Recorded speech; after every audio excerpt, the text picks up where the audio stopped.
한국의 안토니 퀸, 스크린의 불사신. 1960년대, 그는 칼에 찔려도 죽지 않는 당대 최고의 액션 스타 황해였습니다. 하지만 지금 이 사진을 보십시오. 천하를 호령하던 100kg의 거구는 반토막이 났고 평생을 당당히 지탱하던 두 다리는 발목 아래가 절단되어 사라졌습니다. 스크린 속에 영웅 황해를 무너뜨린 건 영화 속 악당이 아니었습니다. 인간 전원구에 말년을 지옥으로 몰고 간 소리 없는 암살자, 바로 당뇨였습니다. 화려한 조명 뒤에 숨겨진 한 남자의 가장 처절한 몰락. 오늘 그 충격적인 진실을 공개합니다. 도대체 무엇이 잘못되었던 것일까요? 그 비극의 시작을 알기 위해 시계를 1921년으로 돌려봅니다. 그가 태어난 곳은 함경남도, 일제 강점기의 어두운 그늘이 짙게 드리워진 땅이었습니다. 본명 전원구. 식민지 조선에서 사내 아이로 태어난다는 것은 태어날 때부터 울분을 삼키는 법을 배워야 한다는 것을 의미했습니다. 나라를 잃은 청년들이 할 수 있는 것은 많지 않았습니다. 어떤 이들은 펜을 들었고 어떤 이들은 만주로 떠났지만 혈기왕성한 청년 전원구는 자신의 몸뚱어리 하나를 믿기로 했습니다. 그는 일본으로 유학을 떠났지만 그곳에서 그가 몰두한 것은 책상 위의 학문이 아니라 사각 링 위의 혈투였습니다. 그는 복싱 선수였습니다. 왜 하필 복싱이었을까요? 식민지 청년이 제국주의의 심장부에서 합법적으로 일본인을 때려 눕힐 수 있는 유일한 공간이 바로 링 위였기 때문일지도 모릅니다. 훗날 스크린을 압도하게 될 그 매서운 눈빛, 상대를 죽일 듯이 노려보는 그 야수 같은 시선은 연기 학원에서 배운 것이 아니었습니다. 그것은 땀 냄새와 피 냄새가 진동하는 체육관에서 주먹이 오가는 찰나의 순간에 생존 본능으로 체득된 것이었습니다. 턱을 당기고 눈을 치켜뜨며 가드를 올리던 그 자세. 훗날 영화 평론가들이 황해의 연기에는 날것의 살기가 있다고 평했던 그 독보적인 아우라는 바로 이 시절 링 위에서 완성되었습니다. 해방과 함께 고국으로 돌아온 그는 혼란스러운 시국 속에서 새로운 무대를 찾아 헤맸습니다. 1945년 해방, 그리고 이어진 1950년 한국전쟁. 한반도는 폐허가 되었고 사람들의 삶은 처참하게 부서졌습니다. 하지만 역설적이게도 그 폐허 위에서 대중문화의 꽃이 피어나기 시작했습니다. 당장 먹을 밥은 없어도 사람들은 고단한 현실을 잊게 해줄 이야기를 갈망했습니다.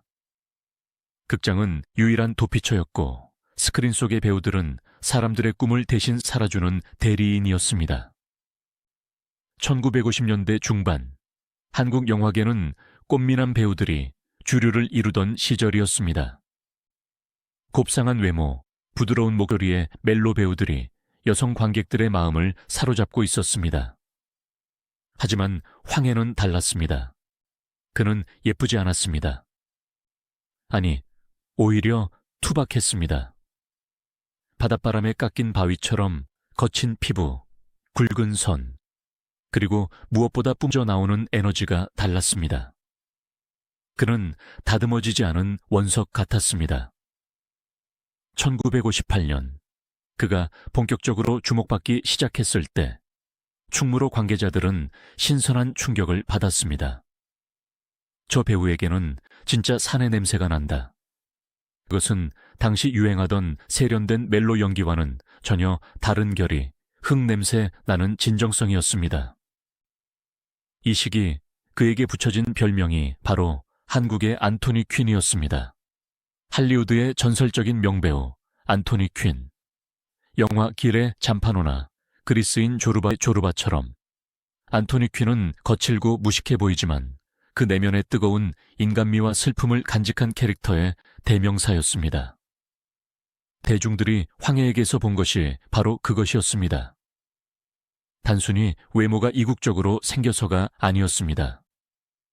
황해의 얼굴에는 전쟁을 겪고 가난을 견디며 가족을 먹여 살리기 위해 거친 세상을 헤쳐나가야 했던 당시 한국 아버지들의 초상이 겹쳐져 있었습니다. 그가 미간을 찌푸리며 굵은 목소리로 대사를 내뱉을 때 관객들은 그에게서 자신의 아버지, 형제 혹은 자기 자신의 모습을 보았습니다. 그의 등장은 한국 영화사에서 남성상의 변화를 예고하는 신호탄이었습니다. 이전까지의 남자 주인공들이 비극적인 운명에 눈물 흘리는 지식인이나 로맨티시스트였다면 황해는 운명에 맞서 주먹을 휘두르고 운명이 덤벼들면 맞받아치는 행동하는 남성이었습니다. 그는 우아하게 걷지 않았습니다. 성큼성큼 걸었고 말보다는 행동이 앞섰습니다. 이러한 그의 캐릭터는 1960년대 한국 사회가 농업사회에서 산업사회로, 정적인 사회에서 동적인 사회로 급변하던 시대적 분위기와 맞물려 폭발적인 시너지를 일으키게 됩니다. 하지만 전성기의 화려함을 이야기하기 전에 우리는 그가 겪었던 무명 시절의 고단함도 기억해야 합니다. 액션 스타로 떠오르기 전 그는 수많은 영화에서 조연과 단열 전전했습니다. 때로는 악당의 부하로, 때로는 지나가는 행인으로 그는 묵묵히 자신의 자리를 지켰습니다. 그 시절 동료 배우들의 증언에 따르면 황해는 촬영장에 가장 먼저 도착해서 몸을 푸는 배우였다고 합니다. 복싱 선수 시절의 습관이 몸에 밴 탓이었습니다. 그는 연기를 예술이라기보다는 노동으로 대했습니다. 성실한 노동자가 매일 아침 일터에 나가듯 그는 카메라 앞에서 땀을 흘렸습니다. 나는 천재가 아니다. 내 무기는 성실함과 튼튼한 몸뚱어리뿐이다. 그는 입버릇처럼 이렇게 말하곤 했습니다. 그리고 그 튼튼하다고 자부했던 몸뚱어리가 훗날 자신을 배신하게 될 줄은 꿈에도 모른 채 그는 닥치는 대로 영화를 찍었습니다. 1950년대 후반에서 1960년대 초반 한국 영화계는 르네상스를 맞이할 준비를 하고 있었습니다.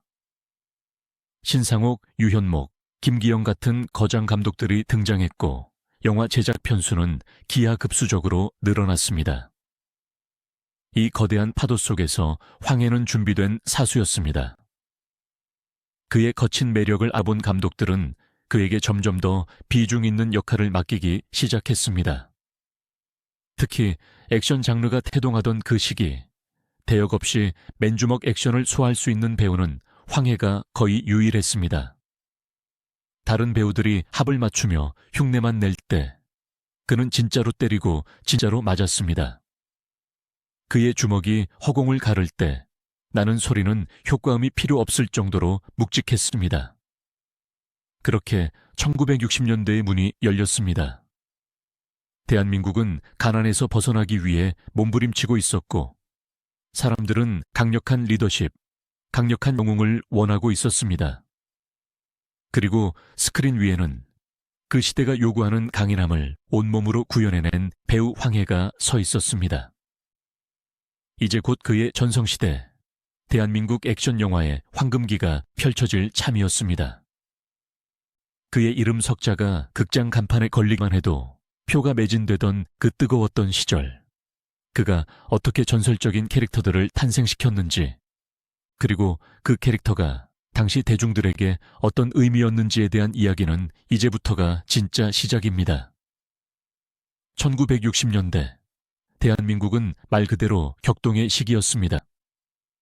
전쟁의 상처가 딱지처럼 앉기 시작한 자리에 산업화의 거친 바람이 불어닥쳤습니다.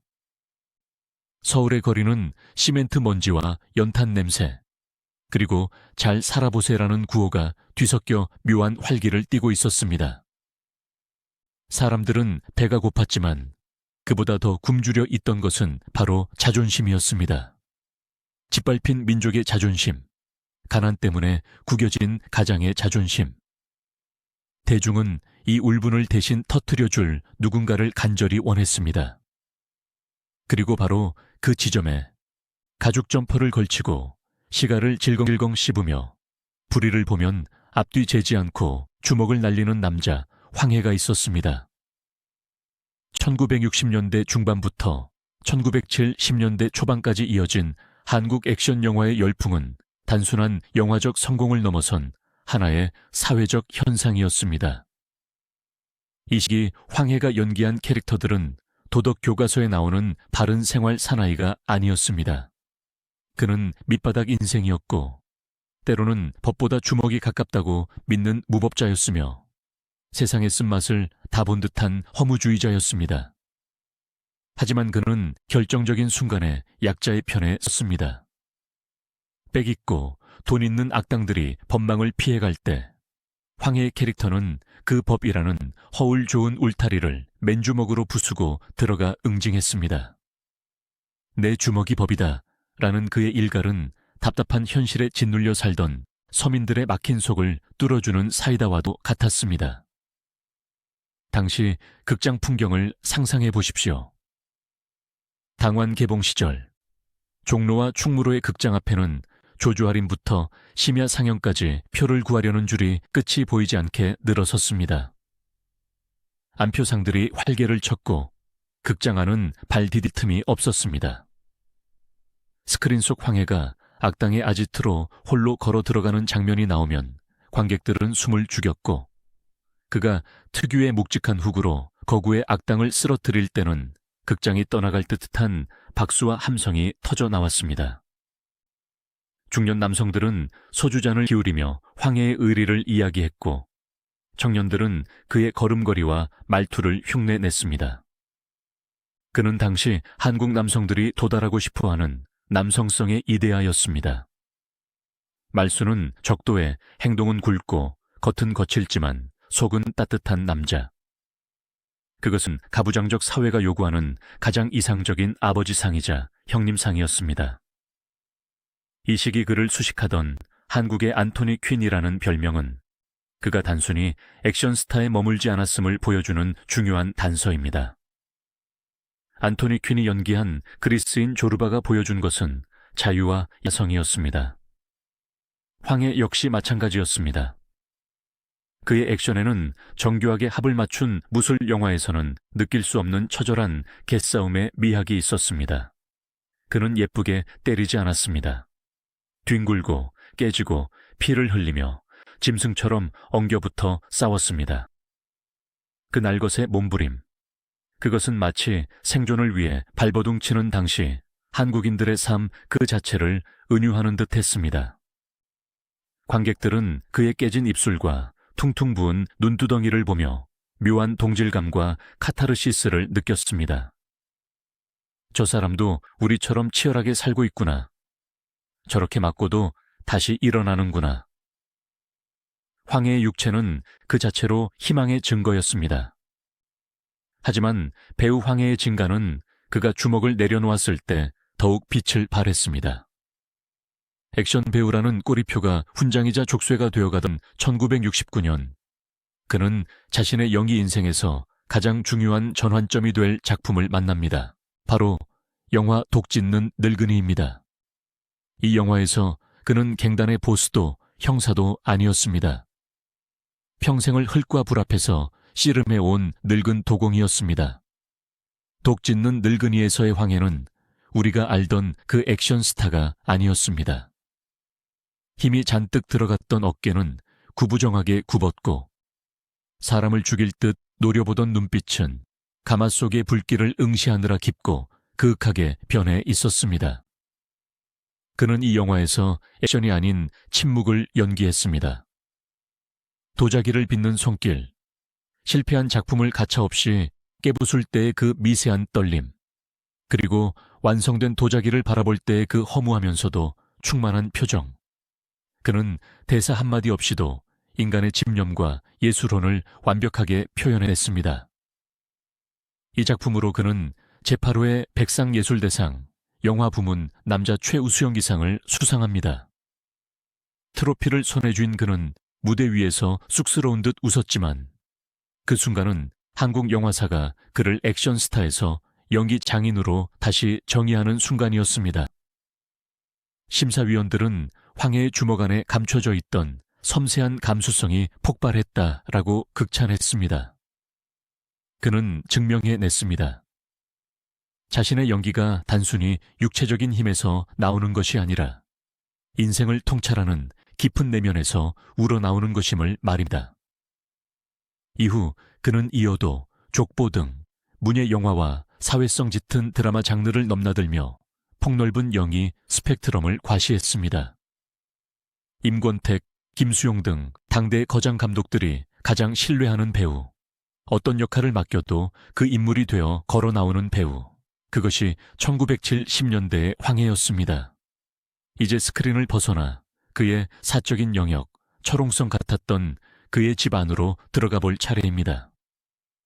밖에서는 호랑이 같았던 이 남자가 현관문을 열고 들어서는 순간 어떻게 변모했는지, 그리고 그 이중적인 모습이 훗날 투병 생활에 어떤 아이러니를 가져다 주었는지 살펴봐야 합니다.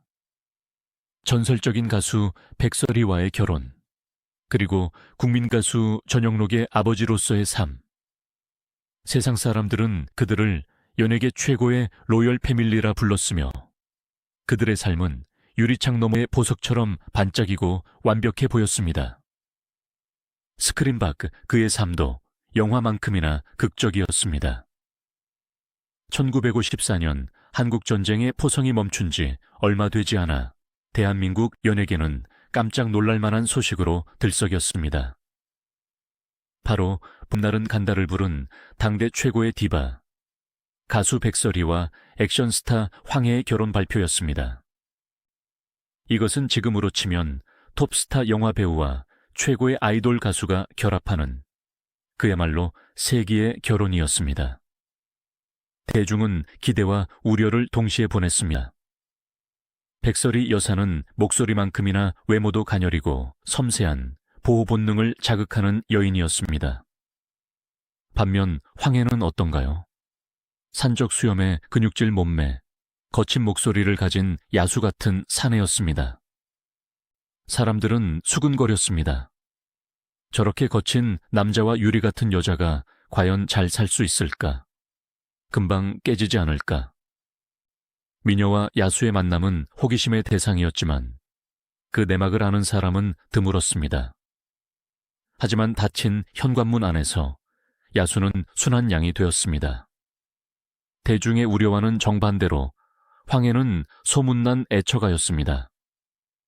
밖에서는 호령하고 밥상을 엎을 것 같은 가부장적인 이미지였지만 집에서는 아내 백설이의 말 한마디에 꼼짝 못하는 남편이었습니다. 훗날 아들 전영록 씨는 방송에서 여러 차례 이렇게 증언했습니다. 아버지는 어머니에게 큰 소리를 치신 적이 거의 없어요. 오히려 어머니가 아버지를 휘어잡고 사셨죠. 아버지는 밖에서 쌓인 긴장과 피로를 어머니의 노래와 내조로 푸셨던 것 같습니다. 그에게 가정은 치열한 전투를 마치고 돌아와 무거운 갑옷을 벗어놓을 수 있는 유일한 안식처였습니다. 스크린 위에서 수백 명의 적을 때려눕히던 그 주먹은 집에서는 아내의 손을 따뜻하게 잡는 투박하지만 다정한 손이 되었습니다. 이 부부의 행복은 1980년대에 이르러 절정에 달합니다.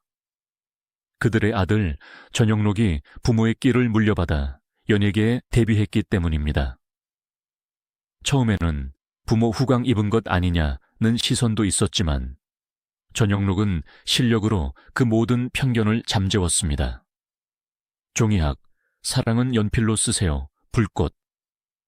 내놓는 곡마다 히트를 기록하며 그는 1980년대 대한민국 가요계를 평정했습니다. 아버지 황해에게는 1960, 70년대가 있었다면 아들 전영록에게는 1980년대가 있었습니다. 두 대에 걸쳐 대한민국 대중문화의 정점에 선다는 것, 이것은 전무후무한 기록이자 가문의 영광이었습니다. 황해는 아들의 성공을 그 누구보다 기뻐했습니다. 무뚝뚝한 함경도 사내였기에 면전에서 칭찬은 잘 못했지만 TV에 아들이 나올 때면 슬그머니 볼륨을 높이고 흐뭇한 미소를 지었다고 합니다. 심지어 그는 아들의 뮤직비디오나 방송부대에 카모로 출연하는 파격적인 행보를 보이기도 했습니다. 가죽 점퍼를 입은 아버지와 청바지를 입은 아들이 한 화면에 잡힐 때 대중은 열광했습니다. 그것은 단순히 유명한 부자의 모습이 아니라 한국 대중문화의 과거와 현재가 조우하는 상징적인 장면이었기 때문입니다. 아버지는 아들을 인정했고 아들은 아버지를 존경했습니다. 남부러울 것 없는 성공, 화목한 가정, 존경받는 원로로서의 위치. 이 시기 황해의 인생은 마치 잘 짜인 각본의 해피엔딩을 향해 달려가는 듯 보였습니다. 그러나 빛이 강할수록 그림자는 짙어지는 법입니다. 전성기 시절 그의 스케줄은 살인적이었습니다. 당시 한국 영화계는 겹치기 출연이 관행이었습니다. 하루에 3개에서 4개의 영화 현장을 오가는 것은 기본이었고 차 안에서 쪽잠을 자며 이동하는 것이 일상이었습니다. 아침에는 부산에서 깡패 두목을 연기하고 저녁에는 서울 세트장에서 시골 아버지를 연기하는 강행군이 몇 년이고 계속되었습니다. 200편이 넘는 다작. 이것은 배우로서의 영광인 동시에 인간 황해의 몸을 갉아먹는 독이었습니다. 그는 자신의 체력을 맹신했습니다. 젊은 시절 복싱으로 다져진 강골. 밤새 술을 마셔도 다음날 새벽 촬영장에 제일 먼저 나타나는 강철 같은 체력. 주변 사람들은 그를 철인이라 불렀고 본인 스스로도 그렇게 믿었습니다. 촬영장에서 피로회복제를 물처럼 마시고 끼니를 걸은 채 담배로 허기를 달래며 스트레스를 풀기 위해 늦은 밤 포금을 하는 생활. 그것은 당시 충무로의 낭만으로 포장되었지만 실상은 그의 췌장과 혈관을 서서히 망가뜨리고 있는 자해 행위나 다름없었습니다. 특히 그의 식습관은 훗날 찾아올 비극의 씨앗이었습니다. 그는 대식가였습니다. 고기와 술을 즐겼고 단 음식도 마다하지 않았습니다. 에너지를 많이 쓰는 액션 연기를 소화하다 보니 몸이 요구하는 대로 고칼로리 음식을 섭취했던 것입니다. 황해 형님은 앉은 자리에서 소주대병은 거뜬하다는 무용담이 전설처럼 떠돌았지만 그 전설 뒤에서 그의 인슐린 시스템은 비명을 지르고 있었습니다. 아무도 경고해주지 않았습니다. 아니, 경고했더라도 들리지 않았을 것입니다. 그는 천하장사였고 지금 대한민국에서 가장 잘 나가는 배우였으니까요. 멈출 수 없는 기관차처럼 질주하던 그 시절, 그의 몸속에서는 당뇨라는 시한폭탄에 초침이 조용히, 그러나 확실하게 돌아가고 있었습니다. 비극은 가장 행복한 순간에 예고 없이 찾아온다고 했던가요? 화려한 스포트라이트가 이 로열 패밀리를 비추고 있을 때 황해의 몸속 깊은 곳에서는 아주 조용하고 치명적인 균열이 시작되고 있었습니다. 1980년대 중반, 황해는 병원으로부터 처음 당뇨 판정을 받습니다. 당시 그의 나이 60대 중반. 하지만 그때까지만 해도 당뇨병에 대한 사회적 인식은 지금처럼 심각하지 않았습니다. 많은 사람이 당뇨를 그저 부자병이나 나이 들면 을에 생기는 병 정도로 가볍게 여겼습니다. 황해 역시 마찬가지였습니다. 아니, 오히려 그는 자신의 건강을 맹신하는 쪽이었습니다. 평생을 운동선수와 액션 배우로 살아온 그였습니다. 남들보다 2배는 두꺼운 뼈, 바위덩어리 같은 근육, 강철 같은 심장을 가진 그에게 설탕물병 따위가 대수롭겠냐는 자만심이 있었습니다. 의사 양반, 나 황해야. 내가 링 위에서 맞은 주먹이 몇 갠데 이깟 걸로 죽겠어. 운동 좀 하고 땀 좀 빼면 낫겠지. 그는 처방받은 약을 먹는 둥마는둥했고 식습관도 고치지 않았습니다. 주변에서 건강 좀 챙기시라고 걱정하면 그는 특유의 호탕한 웃음으로 넘겨버렸습니다. 남자가 쪼잔하게 먹는 거 가지고 그러냐. 그 호탕함이, 그 남자다움이 결국 그를 파멸로 이끄는 독이 되었습니다. 당뇨는 소리 없이, 통증 없이 혈관을 타고 흐르며 그의 췌장을 망가뜨리고 신장을 공격하고 눈에 미세한 핏줄들을 막아가고 있었습니다. 몸은 계속해서 신호를 보냈습니다.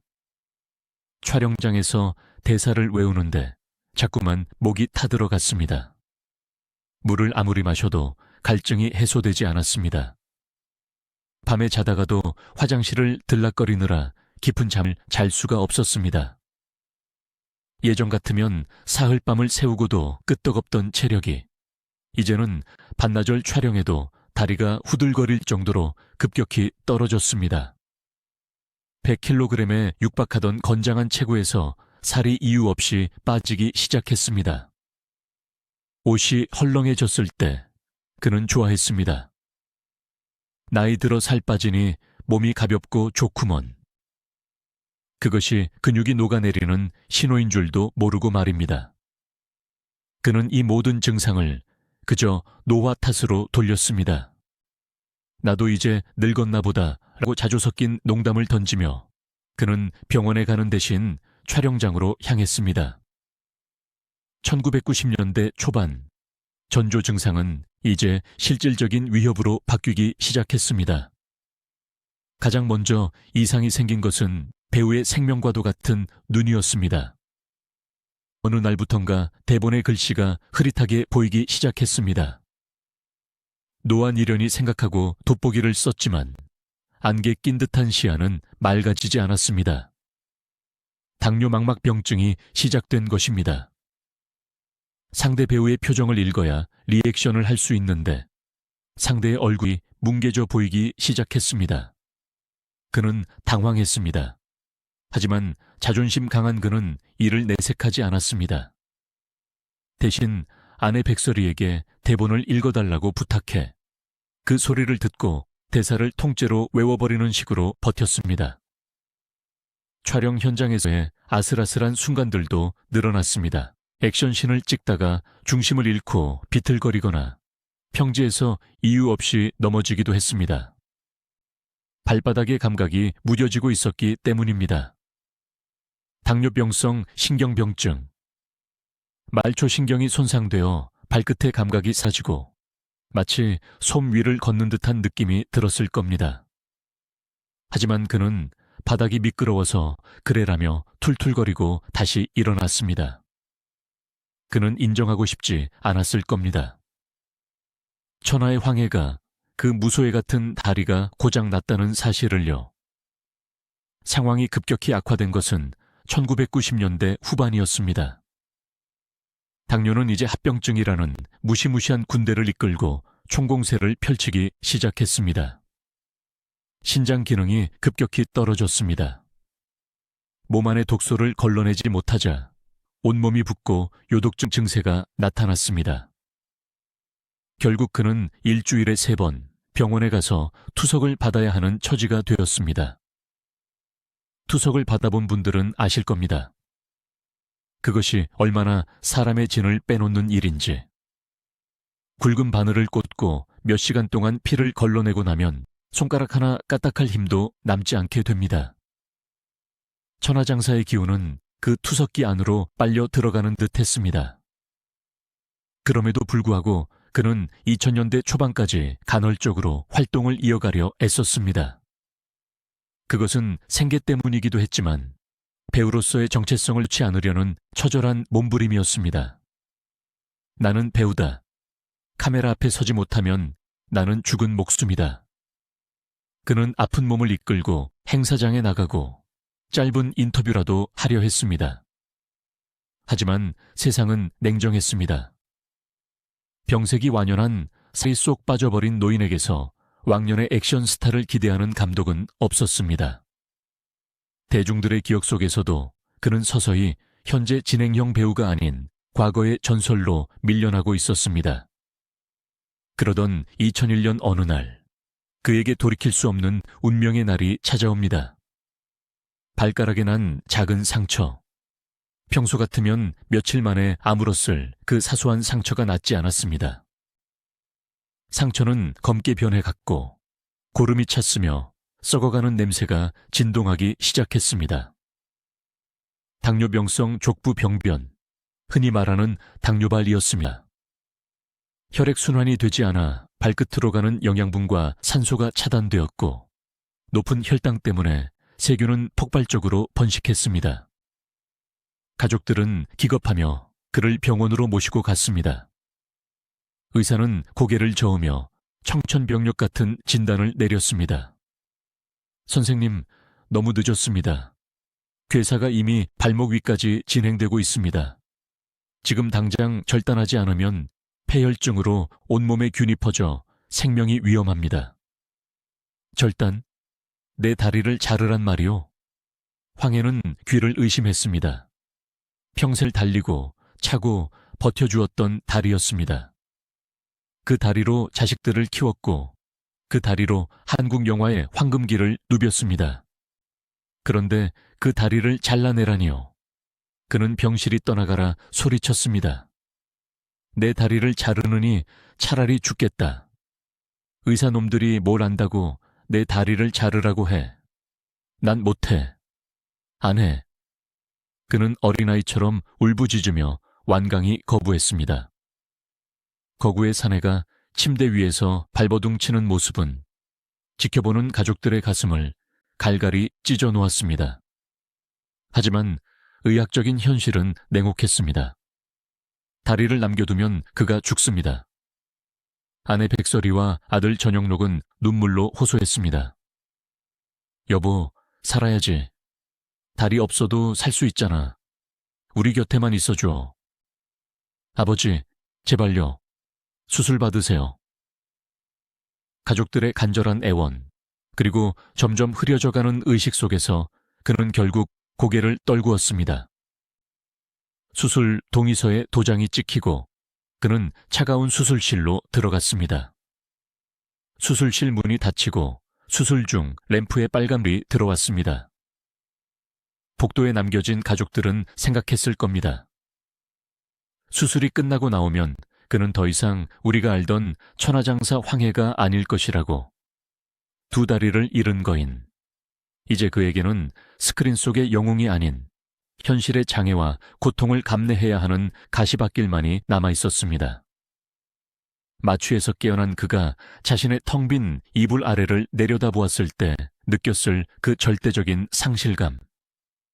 그것은 감히 짐작조차 할 수 없는 지옥이었을 것입니다. 수술실에 차가운 공기가 가시고 마취에서 깨어났을 때 황해는 본능적으로 이불 아래를 더듬었습니다. 평생을 자신의 의지대로 움직여주던 다리였습니다. 뇌는 여전히 발가락 끝이 간지럽다고 신호를 보내고 있었고 발목이 시큰거린다고 아우성치고 있었기에 그는 당연히 그곳에 다리가 있을 것이라 믿었습니다. 하지만 손끝에 닿은 것은 뭉툭하게 끊어진 허공뿐이었습니다. 무릎 아래로 뚝 떨어진 이불의 경사. 그 낯설고 공포스러운 감각을 확인한 순간 천하장사 황해의 눈에서는 뜨거운 눈물이 주르륵 흘러내었습니다. 그것은 육체적인 고통 때문이 아니었습니다. 자신의 존재를 지탱하던 두 기둥이 무너져 내렸다는 상실감, 이제 다시는 땅을 딛고 설 수 없다는 절망감이 그를 덮쳤기 때문입니다. 그는 소리내어 울지도 못했습니다.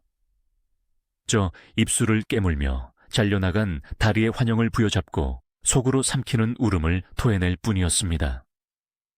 의학적으로 수술은 성공적이었습니다. 썩어 들어가던 부위를 도려냄으로써 폐혈증의 위험은 막았습니다. 하지만 성공이라는 단어가 이토록 잔인하게 들릴 수 있을까요? 목숨을 건진 대가는 너무나 가혹했습니다. 그는 이제 침대라는 좁은 섬에 갇힌 수인이 되었습니다. 어제까지 그는 내 주먹이 법이다 라고 외치던 호랑이였지만 오늘부터는 다른 사람의 도움 없이는 물 한 모금 마실 수 없고 화장실조차 갈 수 없는 무력한 존재가 되어버린 것입니다. 가장 견디기 힘든 고통은 환상통이었습니다. 이미 잘려나가고 없는 발가락이 불에 타는 듯이 뜨겁거나 송곳으로 찌르는 듯한 통증이 밤마다 그를 괴롭혔습니다. 긁으려 해도 긁을 발이 없었습니다. 주무르려 해도 주무를 다리가 없었습니다. 허공을 향해 손을 휘젓다가 침대 난간을 붙잡고 가쁜 숨을 몰아쉬는 밤들이 계속되었습니다. 여보, 내 발 좀 주물러줘. 발이 너무 아파. 한밤중에 잠꼬대처럼 내뱉는 남편의 말에 아내 백설이는 텅 빈 이불 자락을 부여잡고 하염없이 눈물을 흘려야 했습니다. 없는 다리를 주무르는 신용을 하며 이제 괜찮아요? 시원해요? 라고 묻는 아내의 목소리는 떨리고 있었습니다. 그것은 지켜보는 가족들에게도 지옥과 다름없는 형벌이었습니다. 영화보다 더 잔인한 현실의 두 번째 막. 투병과 몰락의 이야기는 이제 막 가장 어두운 터널로 진입하고 있었습니다. 그리고 그 터널 속에서 화려했던 스타의 삶 이면에 감춰져 있던 또 다른 고통, 경제적 비곤이라는 현실적인 문제가 그들의 목을 조여 오기 시작합니다. 왕년의 톱스타가 왜 병원비를 걱정해야 했는지, 한국 영화계의 구조적 모순과 개인의 비극이 어떻게 맞물려 돌아갔는지, 우리는 그 불편한 진실을 마주해야 합니다. 가장 냉혹한 문제는 바로 돈이었습니다. 많은 분이 의아해 하실 겁니다. 황해 정도 되는 대스타가, 백설이 같은 인기 가수가 돈 걱정을 한다고. 평생 벌어놓은 돈이 얼만데? 라고 말입니다. 하지만 겉으로 보이는 화려함과 통장의 장원은 결코 비례하지 않았습니다. 여기에는 한국 영화계와 연예계의 슬픈 구조적 모순이 숨어 있습니다. 황해가 전성기를 누리던 1960년대와 70년대, 배우들의 출연료 지급 방식은 지금과는 완전히 달랐습니다. 당시에는 러닝 개런티나 재방송 저작권료 같은 개념이 전무했습니다. 영화 한 편을 찍으면 목돈을 한 번 받고 끝나는 구조였습니다. 영화가 대박이 나서 극장에 사람이 미어터져도 배우에게 돌아오는 추가 수익은 0원이었습니다. 게다가 당시 영화계는 주먹구구식으로 운영되는 경우가 많아 출연료를 떼이거나 어음으로 받았다가 부도가 나는 일도 비일비재했습니다. 의리를 중시했던 황해는 사정이 어려운 후배 감독이나 제작자가 형님, 이번만 도와주십시오라고 사정하면 돈 한 푼 받지 않고 우정 출연을 해주거나 헐값에 계약서에 도장을 찍어준 일이 다반사였습니다. 그는 계산적인 사업가가 아니라 낭만적인 예술가이자 의리파였던 것입니다. 더군다나 그는 사람을 좋아하고 술을 좋아했습니다. 촬영이 끝나면 스태프들과 후배들을 끌고 가서 술과 밥을 사 먹이는 것이 그의 낙이었습니다. 주머니에 돈이 있으면 다 써야 직성이 풀리는 호탕한 성격 탓에 번은 족족 밖으로 새어나갔습니다. 연예인 연금이나 건강보험 제도가 제대로 정착되지 않았던 시절, 노후 대비라는 개념조차 희미했습니다. 내 몸이 재산인데 계속 영화 찍으면 되지라는 안일한 생각은 몸이 무너지는 순간 경제적 파탄으로 직결되었습니다. 2000년대 초반, 그가 앓고 있던 당뇨와 심부전증 치료비는 상상을 초월했습니다. 일주일에 3번씩 받아야 하는 투석 비용, 입원비, 간병비, 각종 약값은 매달 수백만 원에서 상태가 안 좋을 때는 1000만 원에 육박했습니다. 건강보험의 혜택을 제대로 받지 못하는 항목들이 많았던 시절이었습니다. 밑 빠진 독에 물 붓기였습니다. 평생 모아둔 얼마 안 되는 재산은 병원비로 순식간에 탕진되었습니다. 집을 줄이고 아끼던 물건들을 팔아치웠지만 병마라는 괴물은 더 많은 돈을 요구했습니다. 이 무거운 짐을 짊어진 것은 바로 아들 전영록이었습니다. 80년대 최고의 스타였던 전영록 역시 아버지의 병원비 대기 위해 닥치는 대로 일을 해야 했습니다. 그는 방송 출연뿐만 아니라 전국의 밤무대와 행사장을 미친 듯이 뛰어다녔습니다. 밤이면 화려한 조명이 번쩍이는 나이트클럽 무대에 올라 종이악을 부르고 사랑은 연필로 쓰세요를 열창했습니다. 관객들은 신나서 춤을 추고 환호했지만 선글라스 뒤에 가려진 전영록의 눈은 퉁퉁 부어 있을 때가 많았습니다. 무대에서 내려와 땀에 젖은 채 입금된 돈을 확인하고 곧바로 병원으로 달려가 병원비를 수납하는 일상. 아버지를 살려야 한다는 일념 하나로 그는 마이크를 잡았습니다.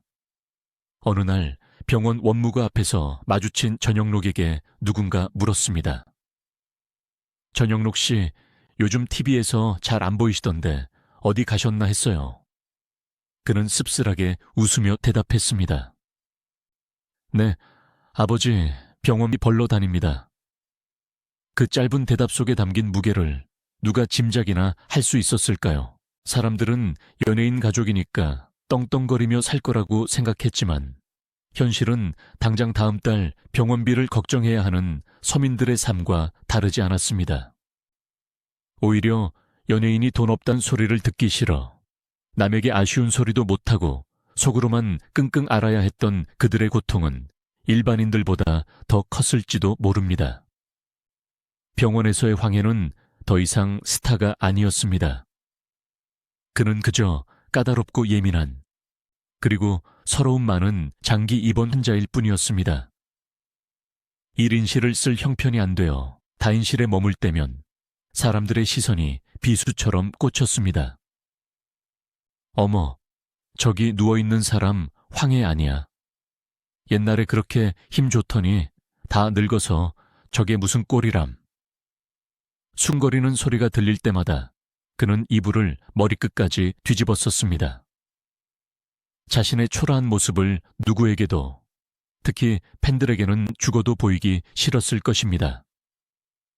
하루는 간호사가 혈관을 찾지 못해 바늘을 여러 번 찌르자 황해가 버럭 소리를 질렀습니다. 나 안에 다 필요 없어. 그냥 죽게 내버려둬. 그것은 간호사를 향한 분노가 아니었습니다. 주사바늘 하나에도 아파하고 쩔쩔매는 약해 빠진 자신에 대한 분노였습니다. 왕년의 액션 스타가 고작 주사 바늘 앞에서 어린아이처럼 투정을 부린다는 사실을 그는 견딜 수 없어 했습니다. 그럴 때마다 아내 백설이는 남편의 야윈 손을 꼭 잡고 달랬습니다. 여보, 이러지 말아요. 당신 살려고 그러는 거잖아. 우리 조금만 더 참아요. 디바의 고운 손은 남편의 대소변을 받아내느라 거칠어졌고 화려했던 무대 의상 대신 간편한 트레이닝복이 그녀의 일상복이 되었습니다. 가장 비극적인 것은 그의 정신은 여전히 또렷했다는 점입니다. 치매라도 왔다면 차라리 현실을 잊을 수 있었을 텐데 그는 자신의 처지를 너무나 명확하게 인지하고 있었습니다. TV 영화 채널에서 자신의 전성기 시절 영화가 방영되는 날이면 그는 멍하니 화면을 응시했습니다. 화면 속의 젊은 황해는 두 다리로 공중공중 뛰며 악당을 발차기로 제압하고 있었습니다. 그리고 화면 밖에 늙은 황해는 다리가 잘린 채 링거줄에 매달려 있었습니다. 그 잔인한 대비. 과거의 영광이 현재의 비참함을 더욱 부각하는 조명탄이 되어 그의 가슴을 후벼 팠습니다. 그는 종종 혼잣말처럼 중얼거렸습니다. 저놈은 저기서 저렇게 펄펄 날아다니는데 나는 여기서 똥기저귀나 차고 있구나. 그 말 속에 담긴 자괴감의 깊이는 감히 측량할 수 없는 것이었습니다. 그는 자신이 연기했던 수많은 캐릭터 중에서 가장 비극적인 결말을 맞은 주인공이 되어가고 있었습니다. 영화에서는 감독이 컷을 외치면 고통이 끝나지만 현실의 고통에는 컷이 없었습니다. 엔딩 크레딧이 올라가지 않는 영원한 고통의 연속. 그것이 황해가 마주한 말년의 삶이었습니다. 2003년 병세는 더욱 악화되어 그는 집으로 돌아갈 수 없게 되었습니다. 병원이 집이 되었고 침대가 그의 세상의 전부가 되었습니다. 몸무게는 40kg대까지 줄어들어 뼈 위에 가죽만 덮어놓은 형상이 되었습니다. 갈비뼈가 앙상하게 드러난 가슴. 한때 그 가슴은 얼마나 넓고 단단했던가요. 여배우들이 기대어 울던 그 든든한 가슴은 이제 가쁜 숨을 몰아쉬기 위해 힘겹게 오르내릴 뿐이었습니다. 그 무렵 한 신문사 기자가 인터뷰를 요청했습니다. 가족들은 만류했지만 황해는 의외로 수락했습니다. 어쩌면 그는 세상에 자신의 마지막 모습을 비록 추레할지언정 숨기지 않고 보여주고 싶었는지도 모릅니다. 아니면 잊혀가는 두려움이 자존심보다 더 컸던 것일까요? 기자가 병실을 찾았을 때 황해는 힘겹게 상체를 일으키려다 실패하고 멋쩍게 웃었습니다. 그리고 그 인터뷰에서 그는 훗날 많은 사람의 가슴을 울리게 될 명언을 남깁니다. 기자 양반, 내가 평생 영화판에서 배운 게 뭔지 아시오? 폼 잡지 말라는 거야. 영화 속에서는 주먹 한 방이면 다 해결되지만 인생은 주먹으로 안 돼. 내 주먹이 법이라고 떠들었는데 보시오. 진짜 법은 이 병상 위에 있어. 꼼짝달싹 못하게 나를 묶어놓은 이 병이 진짜 법이야. 그것은 패배 선언이 아니었습니다. 인간의 한계를 겸허히 받아들이는 고통 속에서 깨달은 늙은 현자의 독백이었습니다. 그는 자신의 질병을, 자신의 장애를 부정하지 않았습니다. 다만 아쉬워했습니다. 조금 더 건강을 챙겼더라면, 조금 더 가족들과 시간을 보냈더라면, 조금 더 연기를 할 수 있었더라면 하는 늦은 후회들. 가족들이 전하는 황해의 마지막 시간들은 눈물 없이는 들을 수 없습니다. 의식이 가물가물해지는 순간에도 그는 아내를 찾았습니다. 설이야, 미안하다. 고생만 시키고 나 먼저 가면 당신 노래 실컷 불러. 나 때문에 노래도 못하고 평생 자신을 뒷바라지하느라 무대를 떠나야 했던 아내에 대한 죄책감. 그리고 아들 전영록에게는 이런 말을 남겼다고 합니다. 영록아, 너는 나처럼 살지 마라. 건강해라. 그리고 팬들을 실망시키지 마라. 죽음이 문턱까지 차오른 순간에도 그는 아버지로서 그리고 선배 연예인으로서 아들을 걱정했습니다. 2005년 11월 12일 밤 9시 30분 서울 풍납동 서울아산병원 병실의 공기는 무겁게 가라앉아 있었습니다. 창밖에는 을씨년스러운 늦가을 비가 추적추적 내리고 있었고 병실 안에는 규칙적으로 울리던 심전도 모니터 소리만이 째깍거리는 시계 초침 소리와 섞여 불안한 정적을 만들고 있었습니다. 산소 호흡기에 의지한 채 가쁜 숨을 몰아쉬던 황해의 가슴 움직임이 조금씩, 아주 조금씩 잦아들기 시작했습니다. 침대 곁을 지키던 아내 백설이는 남편의 앙상한 손을 두 손으로 감싸 쥐고 하염없이 눈물을 흘리고 있었고 아들 전영록은 붉어진 눈으로 아버지의 얼굴을 응시하고 있었습니다. 마지막 순간 그는 마치 깊은 잠에 빠져드는 것처럼 평온해 보였습니다. 지난 수년간 그를 괴롭혔던 환상통도, 투석의 고통도, 잘려나간 다리의 상실감도 이제는 그를 놓아주는 듯 했습니다. 의료진이 분주하게 움직였지만 가족들은 직감했습니다. 천하장사가 이제 긴 싸움을 끝내고 링에서 내려오려 한다는 것을요. 오후 9시 42분 의사의 나직한 목소리가 병실의 정적을 깼습니다. 임종하셨습니다. 그 순간 대한민국 액션 영화의 한 시대가 막을 내렸습니다. 스크린 위에서 수백 번을 쓰러져도 다시 일어났던 불사신 황해. 악당의 칼에 맞아도 껄껄 웃으며 소주를 들이켜던 그 호탕한 사나이가 현실의 병마 앞에서는 끝내 일어나지 못하고 영원한 안식에 들었습니다. 향년 84세. 그가 떠나 자리에 남은 것은 식어가는 육신과 그가 평생을 바쳐 찍어온 200여 편의 영화 필름들 뿐이었습니다. 빈소는 서울 아산병원 장례식장에 차려졌습니다. 소식은 바람을 타고 빠르게 퍼져나갔습니다. 다음 날 아침 조간신문과 뉴스에는 일제히 원로 배우 황해 별세, 한국의 안토니 퀸 지다라는 헤드라인이 실렸습니다. 빈소에는 국화꽃 향기가 진동했고 영정 사진 속의 그는 전성기 시절에 건강하고 강인한 모습으로 조문객들을 맞이했습니다. 검은 턱시도를 입고 나비넥타이를 맨 채 환하게 웃고 있는 영정 사진. 하지만 그 사진을 마주하는 조문객들의 마음은 찢어질 듯 아팠습니다. 사진 속의 그는 두 다리로 당당하게 서 있을 것만 같은데 병풍 뒤에 관 속에 누운 그는 너무나 작고 가벼워져 있었기 때문입니다. 장례는 영화 인장으로 치러졌습니다. 이것은 평생을 영화에 바친 고인에 대한 영화계의 마지막 예우였습니다. 신영균, 남궁원, 윤정희 등 당대를 함께 풍미했던 은막의 스타들이 지팡이를 짚거나 부축을 받으며 빈소를 찾았습니다. 그들 머리에는 흰 눈이 내려앉아 있었고 얼굴에는 세월의 주름이 깊게 패여 있었습니다. 동료 배우 신영균 씨는 영정 앞에서 오열했습니다. 형님, 뭐가 그리 급해서 먼저 가셨소? 우리끼리 소주 한 잔 더 해야지. 거기서는 아프지 말고 맘껏 뛰어다니시오. 그들은 단순히 동료를 잃은 것이 아니었습니다. 가난하고 배고팠던 시절 함께 뒹굴며 한국 영화를 일으켜 세웠던 전우를 잃은 것이었습니다. 황해의 죽음은 그들에게 우리 시대가 저물어가고 있다는 서글픈 확인 사살과도 같았습니다.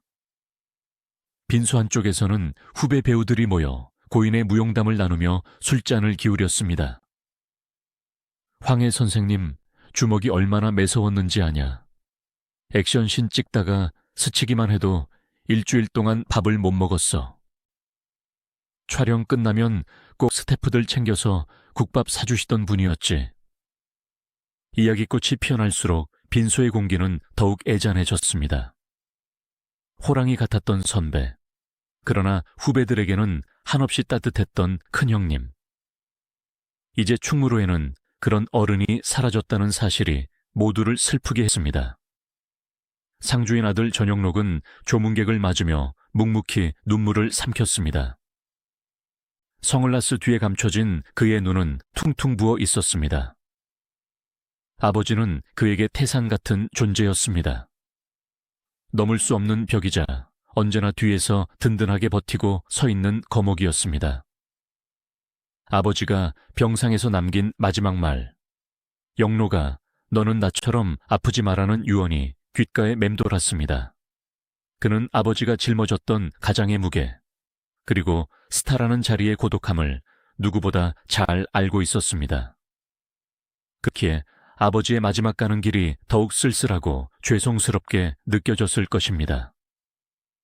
발인 날 아침, 운구 행렬은 고인이 생전에 그토록 사랑했던 충무로 거리를 지나지 못했습니다. 절차와 여건상 바로 장지로 향해야 했기 때문입니다. 대신 영구차는 그가 살았던 자택 앞을 천천히 돌았습니다. 평생을 함께한 아내 백설이는 휠체어에 앉아 떠나는 남편의 뒷모습을 지켜보았습니다. 여보, 잘 가요. 거기서는 다리 쭉 펴고 자요. 나 갈 때까지 기다려요. 그녀의 작별 인사는 목구멍 안에서 맴돌다 흐느낌으로 변해 흩어졌습니다.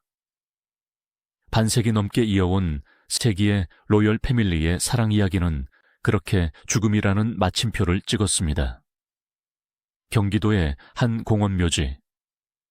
차가운 흙이 관 위로 덮이는 순간 사람들은 그가 생전에 남긴 진짜 유언의 의미를 되새겼습니다.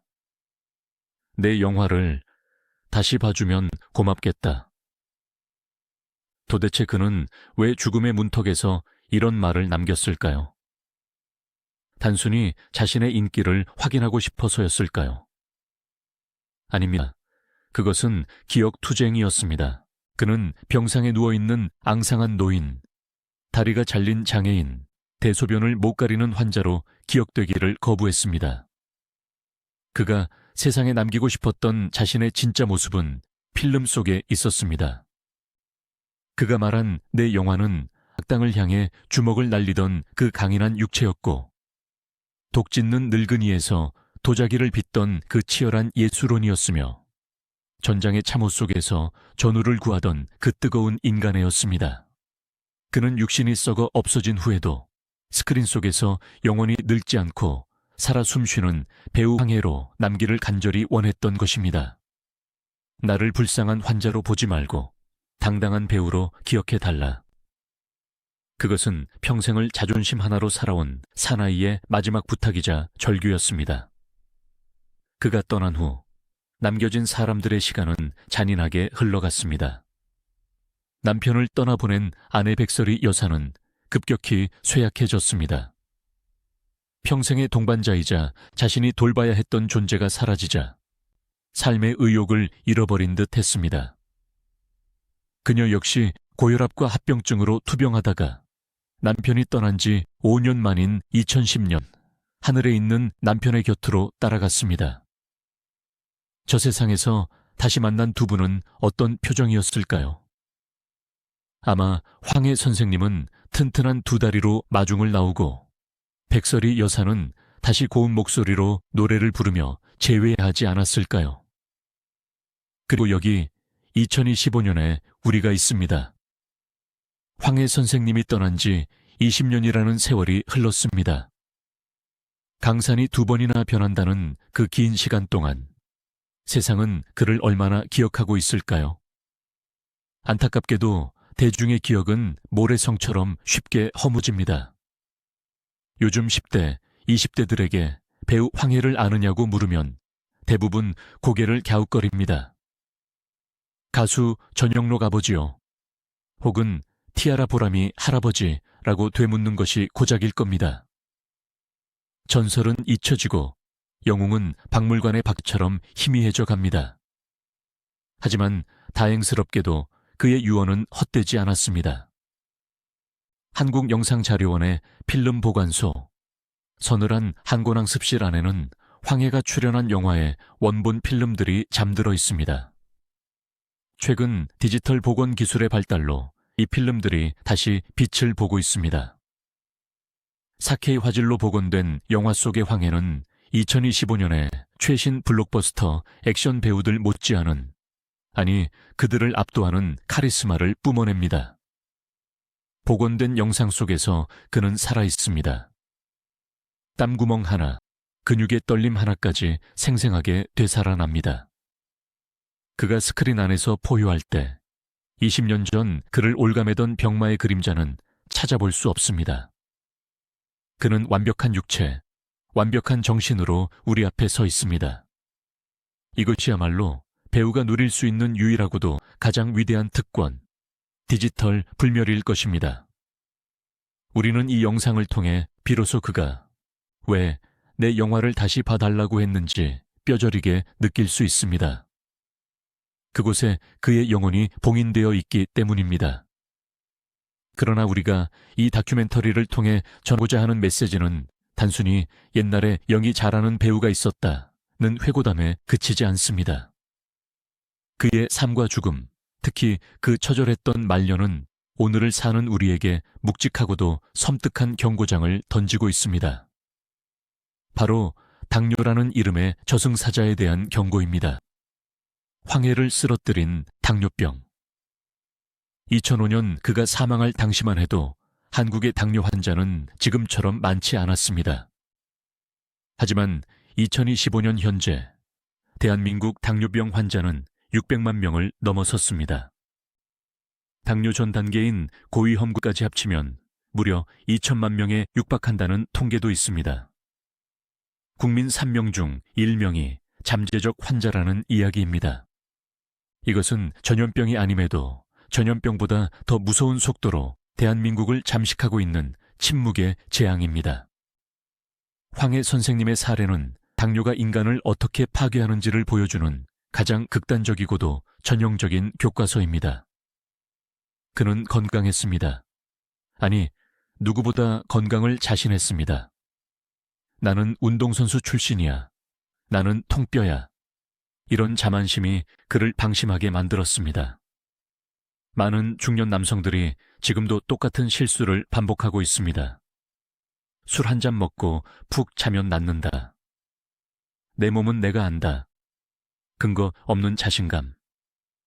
황해 선생님의 비극은 바로 그 방심의 틈을 파고들었습니다. 당뇨는 결코 요란하게 찾아오지 않습니다. 암처럼 통증을 주며 시작하지도 않습니다. 아주 달콤하게, 조용히 혈관 속에 스며듭니다. 혈당이 높아진 피는 끈적끈적한 시럽처럼 변해 온몸을 돕니다. 그 끈적한 피가 미세한 혈관들을 막기 시작하면 그때부터 지옥도가 펼쳐집니다. 눈의 혈관이 막히면 실명, 콩팥의 혈관이 막히면 투석, 그리고 발끝의 혈관이 막히면 절단. 이 다큐멘터리를 보고 계신 여러분, 잠시 자신의 발을 내려다 보십시오. 그리고 상상해 보십시오.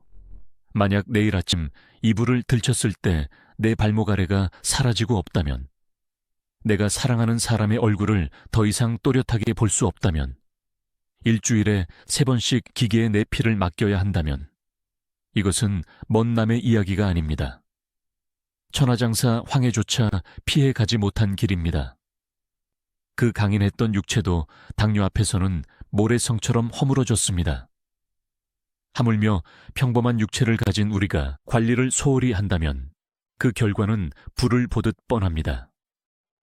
황해 선생님이 우리에게 남긴 유산은 2가지입니다. 하나는 한국 영화사에 길이 남을 걸작들이고, 다른 하나는 자신의 고통스러운 말년을 통해 몸소 보여준 건강에 대한 엄중한 경고입니다.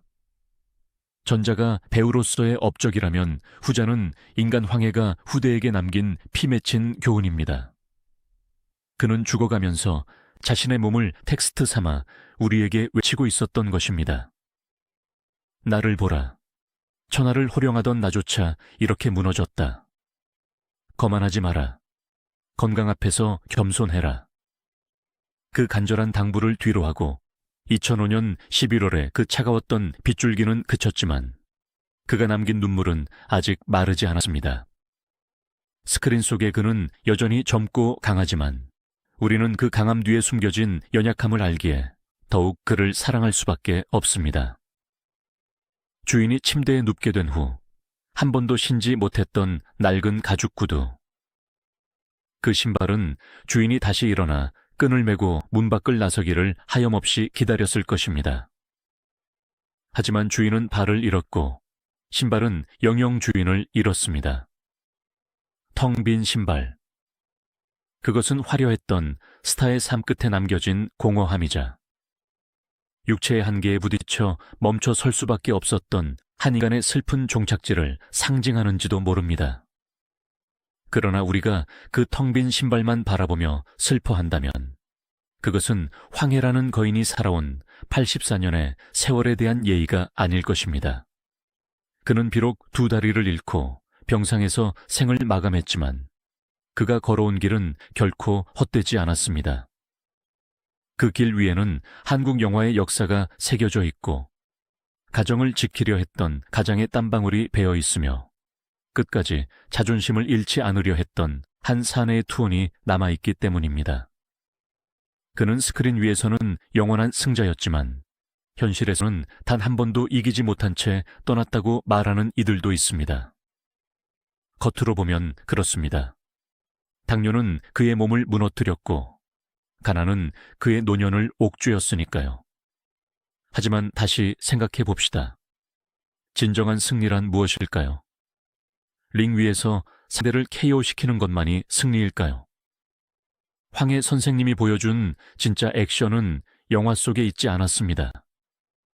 그것은 썩어가는 다리를 잘라내는 고통 속에서도 살고 싶다고 외쳤던 생에 대한 집착이었고 대소변을 받아내는 아내에게 미안하다고 고백할 줄 아는 용기였으며 죽음이 임박한 순간에도 내 영화를 봐달라며 자신의 정체성을 지키려 했던 그 숭고한 고집이었습니다. 비록 병맥에 육체는 내어주었을지언정 그의 정신만큼은 끝까지 패배하지 않았습니다. 그는 마지막 순간까지 배우 황해이고 싶어 했고 그 바람대로 우리 기억 속에 배우로 남았습니다. 이것이야말로 인간이 운명에게 거둘 수 있는 가장 위대한 판정승이 아닐까요? 이제 시선을 우리 자신에게로 돌려봅니다. 지금 이 이야기를 듣고 계신 여러분 중 누군가는 황해 선생님이 활동하던 그 시절을 함께 겪어온 50대, 60대, 혹은 70대일 것입니다. 여러분의 몸은 안녕하십니까? 여러분의 다리는 튼튼하십니까? 황해라는 거울은 우리에게 묻고 있습니다. 자네는 지금 이 순간을 소중히 여기고 있는가? 술 한잔의 유혹 때문에 혹은 귀찮다는 핑계로 내 몸이 보내는 신호를 무시하고 있지는 않은가?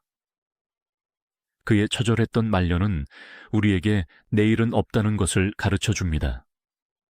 건강을 잃은 후의 내일은 희망이 아니라 고문일 뿐입니다.